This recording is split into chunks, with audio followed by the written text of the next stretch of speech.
اگر زیادتی عورت کی طرف سے ہوئی ہے، ہاں، اب یہ معلوم ہو رہا ہے کہ بھئی اب ہمارا آپس میں نکاح نہیں ہو سکتا، اب عورت اپنے پیسے کے، اپنے جان کے بدلے پیسے دے کر خلا لے سکتی ہے۔ خلا بھی کیا ہے؟ خلا بھی ایک طلاق کی شکل ہے۔ اللہ نے عورت کو بھی ایک آپشن دیا ہے، اختیار دیا ہے کہ وہ اپنے اوپر ہو رہے ظلم کو بیان کر سکتی ہے قاضی کے سامنے، اور قاضی اس کی بنیاد پر فیصلہ کر سکتا ہے۔ ایک صحابیہ عورت آئی، اللہ کے نبی صلی اللہ علیہ وسلم سے خلا چاہنے لگی۔ دیکھیے، بغیر کسی وجہ کے خلا لینا بالکل ناجائز ہے۔ اللہ کے نبی صلی اللہ علیہ وسلم نے فرمایا، اپنے شوہر سے طلاق مانگنے والی، خلا لینے والی، بغیر کسی ریزن کے طلاق کا، جو اپنے حق کو ادا کر رہا ہے، شوہر بیوی کے حق کو ادا کر رہا ہے، اچھا کھلا رہا ہے، اچھا پہن، اس کے باوجود بھی بغیر کسی وجہ کے طلاق کا مطالبہ کرتی ہے، خلا کا مطالبہ کرتی ہے، بھئی مجھے چھوڑ دو، میں خلا لے لیتی ہوں، تو مجھے طلاق دے دو۔ اللہ کے نبی علیہ السلام نے فرمایا، ہن المنافقات، وہی منافقہ عورتیں ہیں۔ یہ عورتیں کون ہیں؟ منافقہ ہیں۔ تو اللہ کے نبی علیہ السلام کے پاس ایک عورت آ کر خلا مانگنے لگی۔ اللہ کے نبی نے پوچھا، کیا بات ہے؟ اللہ کے نبی علیہ السلام سے اس عورت نے کہا، اللہ کے نبی علیہ السلام کوئی بات نہیں، وہ میرا پورا حق ادا کرتے ہیں، کھلاتے ہیں، پلاتے ہیں، ان سے میری پوری ضرورت پوری ہوتی ہے، لیکن طبعاً مجھے وہ پسند نہیں ہے، یعنی دل میرا ان کو چاہتا نہیں ہے، دل کے اندر، میرے دل کے اندر ان کی محبت نہیں ہے، ان کی نفرت ہے، تو ایسی صورت میں ان کے ساتھ رہنا نہیں چاہتی ہوں۔ اللہ کے نبی صلی اللہ علیہ وسلم نے ان کو جو انہوں نے نکاح میں مہر دیا تھا، اس مہر کو کہا کہ بھئی لے کر آؤ۔ وہ مہر لا کر شوہر کو دے دیا کہ بھئی اس مال کے بدلے میں عورت کو چھوڑ دو۔ تو انہوں نے طلاق دیا، خلا ہو گیا دونوں کے بیچ میں۔ سمجھ میں آ رہی بات؟ اللہ وہی بتاتے ہیں کہ اگر ان دونوں اس بات کو ڈرتے ہیں کہ یہ اللہ کے حدود پر قائم نہیں رہ سکتے، سمجھ رہے،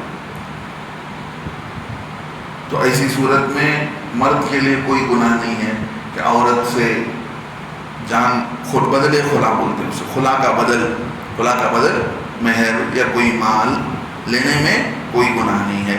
تلک حدود اللہ، اللہ فرماتے ہیں اللہ کے حدود ہیں، فلا تعتدوها، اس اللہ کے حدود اور اس اللہ کی باؤنڈری اور لیمٹ سے تم تجاوز مت کرو، آگے مت بڑھو۔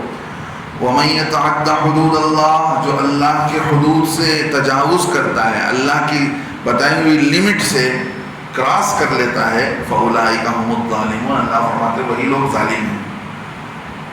ظالم کون لوگ ہیں؟ جو صرف طلاق کے معاملے میں، خلا کے معاملے میں ظلم کرنے والے ہیں؟ نہیں، پوری زندگی کے اندر اللہ نے زندگی کے ہر موڑ میں، ہر موقع پر جو لمٹ بتایا ہے، اس لمٹ کو کراس کرنے والا کیا ہے؟ ظالم ہے۔ وہ اپنی جان پر ظلم کر رہا ہے، اللہ پر نہیں۔ اللہ پر کون کیا کرے گا؟ اللہ تو بے نیاز ہے، کسی کو اس کی ضرورت نہیں۔ اپنی جان پر ظلم کر رہا ہے، اسے حساب دینا پڑے گا، اس کی سزا اسے بھگتنی پڑے گی۔ اب اللہ رب العزت آگے چل کر جو ہے اللہ تعالیٰ آگے چل کر تیسری طلاق کو بیان کرتے ہیں۔ اگر آدمی تیسری مرتبہ طلاق دینا چاہے تو تیسری طلاق دینے کے بعد کیا کرے؟ اگر تیسری مرتبہ طلاق دے دیتا ہے تو پھر ایسی صورت میں ان دونوں کا نکاح نہیں ہو سکتا، ان دونوں کا نکاح نہیں ہو سکتا۔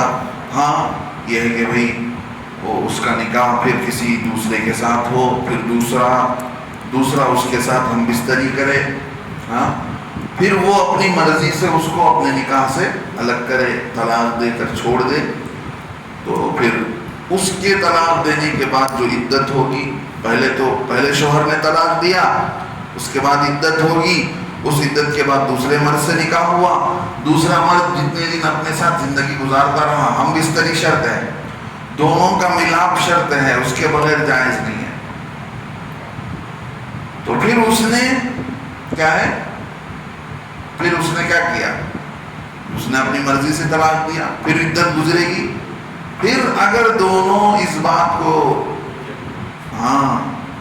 کہ بھئی پہلے کی طرح ہم زندگی گزاریں گے، اچھی زندگی گزاریں گے، لڑائی جھگڑا نہیں ہوگا، صلح صفائی کر کے پھر اگر نکاح کرنا چاہیں تو اتنا لمبا پروسیس ہے.